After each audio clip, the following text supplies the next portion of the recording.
Planner chat. This is probably going to be quite random, but I'm going to cover doing next actions and actually doing the stuff I've written that I'm going to do. Habit tracking and building new habits, and well, maybe a few other things. Okay, let's start with the next actions. So I have this insert where I put possible next actions to do with my someday maybe lists, because I discovered that nothing happens if I just chuck things on the someday maybe lists, and then, I mean, the GTD system, I love that there is a someday maybe option, because I have so many ideas and not all of them will get done during my life. I know that. But if I don't make next actions for everything, nothing will get done unless I get this, flash of inspiration and just go for it, and it has nothing to do with planning or anything. So I realized, why not have a possible next action for every item on the someday maybe list? Because then, you can move forward on things if you want to. So these are all like someday maybe actions to go with my someday maybe project. And today I actually did a lot of these, because these were also just sitting here because I'm lazy. And then today I thought I have a lot of things to listen to for work, so I thought I will listen to the things and just check things off in this insert. So one of the contexts that felt easy to do while I was listening, because it can't be things where I have to be mentally present. Like, for example, I have a Googling list, but Googling requires thinking, so I couldn't do that while I was working, but I could just move things around, find things, put them where they belong, and so on. So I did a lot of these things. Like, for example, I found we gave Downton Abbey to my husband's mother for Christmas, and she didn't watch it because she didn't understand in which order the discs came. So we're going to make this kind of like, there are these what do you call them? They look like this. This is a pen case, but you put CDs or DVDs in them. So I'm going to prepare one of those. So one of the things I had put as a next action was to find one of those. One of those. So I did, and I also found the actual discs, and I put them in the upstairs kitchen, which is kind of where we put things that need to get done. So I just gathered these things, and now we can actually move forward on that, and she can get her bleeding discs. Another thing was that I've been thinking for so long that in the summer, the seat belt in the car chafes at like when I'm wearing a tank top, for example. So I've been thinking I'll put some, soft fabric around it so it doesn't chafe. And, that's easy. That's one of the next actions. I was listening to an article, and I went up here into my office/craft room and just looked through my drawers for a fabric. There's lots of fabric in here, don't worry. But I found something that I thought, I'm not going to use all of this for junk journaling. And it's quite slinky, and it might fit the bill. So I cut a piece of that and took down to my handbag, so that next time we go somewhere by car, I've got the piece of fabric in my handbag, and I have safety pins in the car in a sort of little tool bag in the door pocket. So I'll just fix that next time we go somewhere. What else? Well, yes, find beautiful fabric for this sofa that is not beautiful.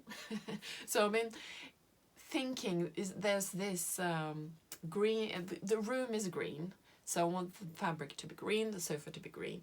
And I've been walking past this piece of like Indian fabric in the attic for several days, and I was thinking, well, that might fit. So now that I read this next action, I went up to the attic and got this fabric and some other pieces as well for, you know, to like some cushion covers to, because the sofa will need cushions. I know that all sofas need cushions. So I put all that into my clutter bag, which is it's like a carry-all for things that need to move between stories or just change rooms. So my clutter bag, I bring it with me all the time to just gather things that are in the wrong place or that need to get processed. And I put it in the clutter bag, so tonight when I go downstairs to eat dinner, I will bring the clutter bag, because I always do, and that's where the sofa is. So I will, when I process the contents of my clutter bag, I will go and, you know, fit this fabric onto the sofa, and hopefully it will look good and I will feel good. Then there's this problem I've had with the tumble dryer, where you need to clean the filter, right? But it's so badly constructed that I can hardly fit my hand into the space, and you know there are nooks and crannies everywhere, you know, where you can't get at it. So it tends to build up, the lint tends to build up. And then I was thinking, maybe I could use, because since I'm a slob, I tend to destroy my brushes, my paint brushes. This is not destroyed, but you know, others can. Sometimes I leave them out, or I forget them in water, and then the water,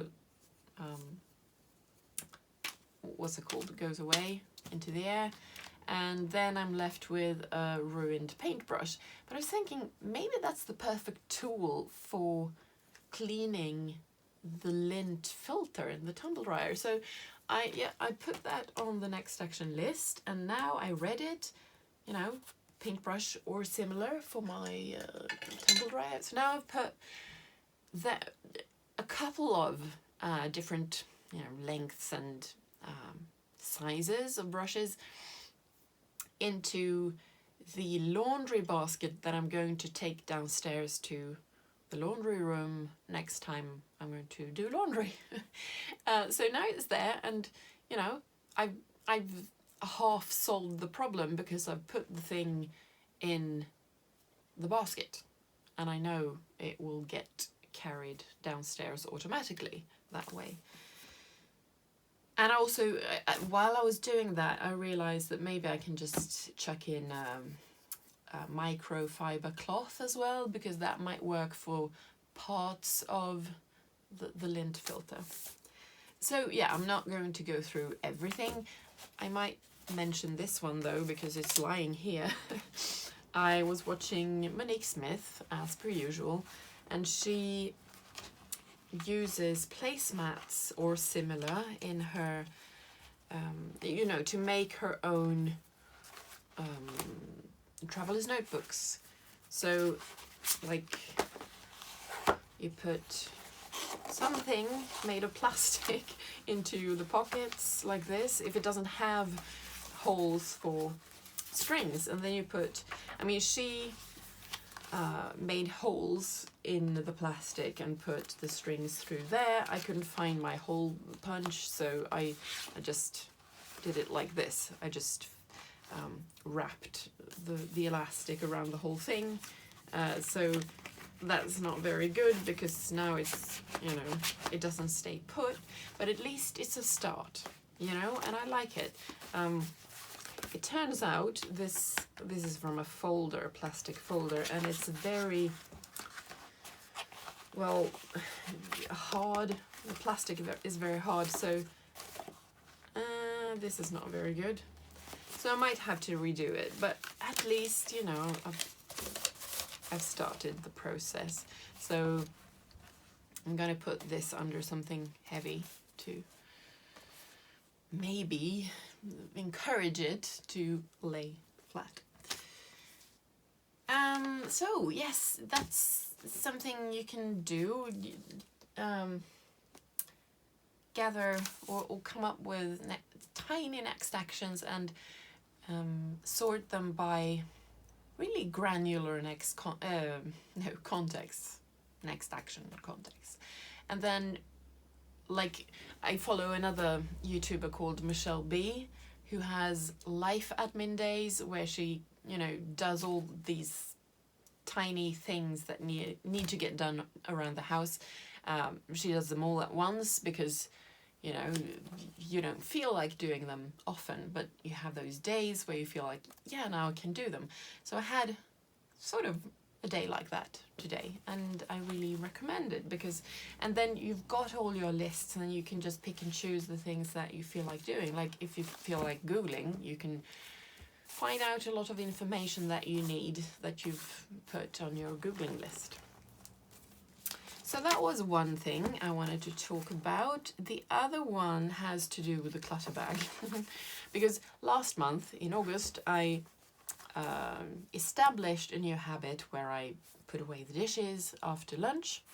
And I've actually been doing it quite consistently, so I'm thinking now's the time to start a new habit.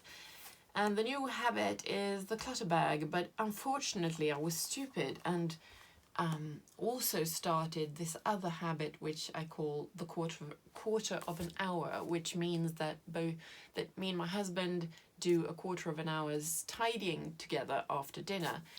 And firstly, after dinner I am always really tired, so it's a really bad time of the day to do a boring habit. And also, don't start two habits at once, for fuck's sake. So that, yeah, it was stupid. So I was thinking I might actually not do the quarter of an hour this month. He has been doing his quarter of an hour, so I've been feeling really bad about that. But the clutter bag is a start. I mean, the clutter bag can be part of the quarter of an hour thing, you know, that you spend 5 minutes on emptying and processing the contents of the clutter bag. So from now on, I mean, Monday, Tuesday, I didn't do it yesterday.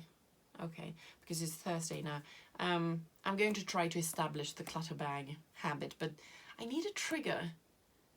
And I tend to put too many things in the clutter bag and then it feels like too much work to process it. So I think maybe if you start this kind of habit, you should start small, maybe just put 2 or 3 things in the clutter bag and process those, just to establish the habit, and doing it every night after dinner or before dinner perhaps is better in my case. So yeah, today, as I said, I've put, like, for example, the fabric that I want to put on the sofa downstairs is in the clutter bag. So I already know what to do with some of the stuff in the clutter bag. Some of it needs to be discussed with my husband. But since putting away the dishes is going so well, I'm thinking maybe it's time to add this new habit. And another thing I've been thinking about when it comes to habits is that, you know, of course, start small, but that also means, for me, it helps to separate different types of work. That's why I have these granular next action lists that are, I mean, most people might be content with computer, phone, home, errands.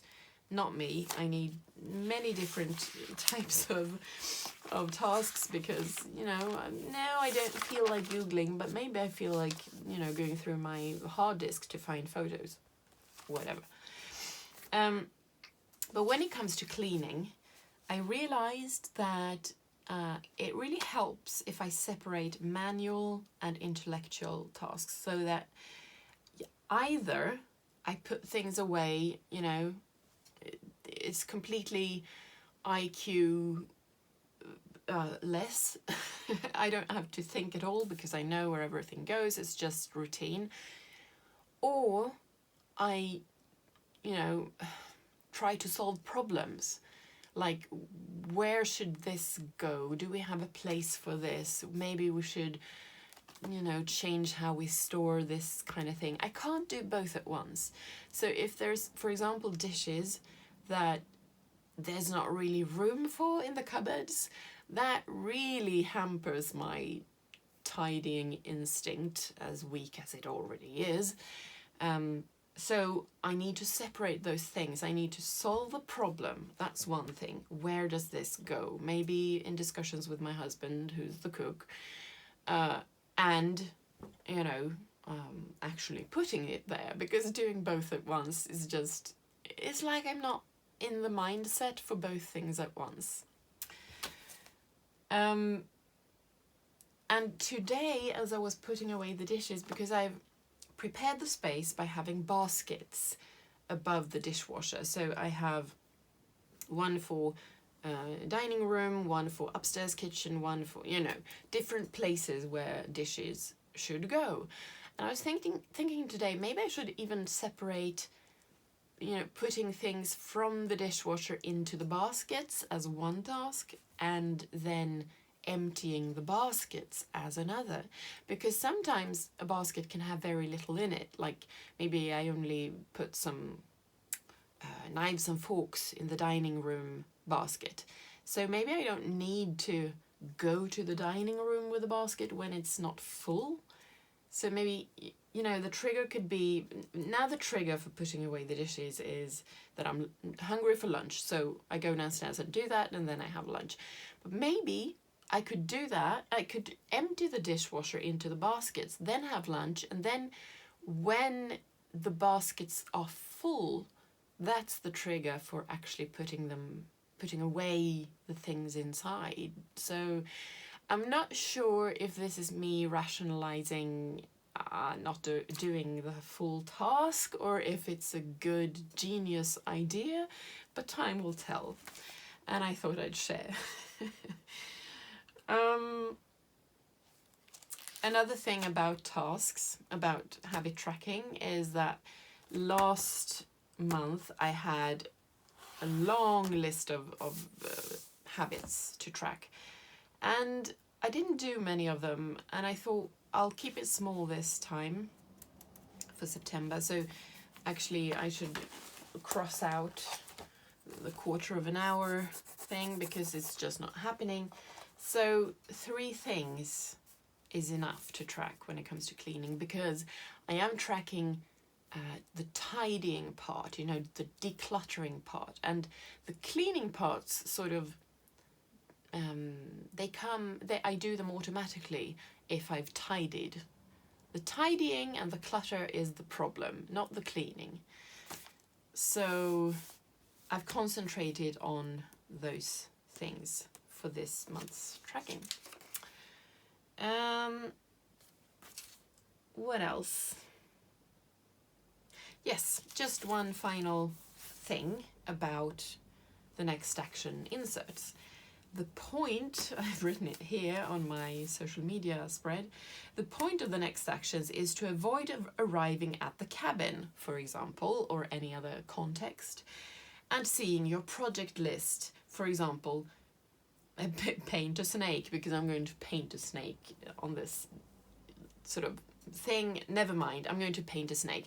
I arrive at the cabin, I see, you know, the plan, the someday maybe project of painting this snake, and you don't have a reference image or the colors, the color palette you need, or paints. You haven't decided on a color palette, and you haven't brought the right paints. So you can't be spontaneous, because you needed to have done all these other things before painting the snake.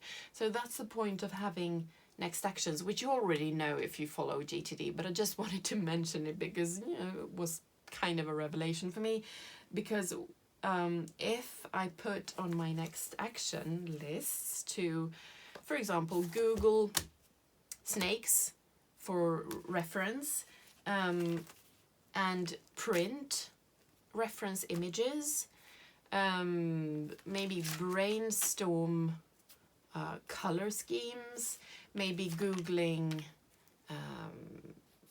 or just, checking colors and on pictures of snakes and comparing them to my acrylics, and making a bag full of paints to bring and putting them in my cabin bag. If I do all those things at home, then the next time we go to the cabin, I have my paint, I have my reference image on paper, and whatever else that I need. So that's the point of next actions, to actually prepare when you're in the right context, so that when you're in the right context for the next step, all that is done. And it just makes your life easier. Whew. Yes, so that's it for my rambling of the day, and now I'm going to prepare for a meeting at work. So bye.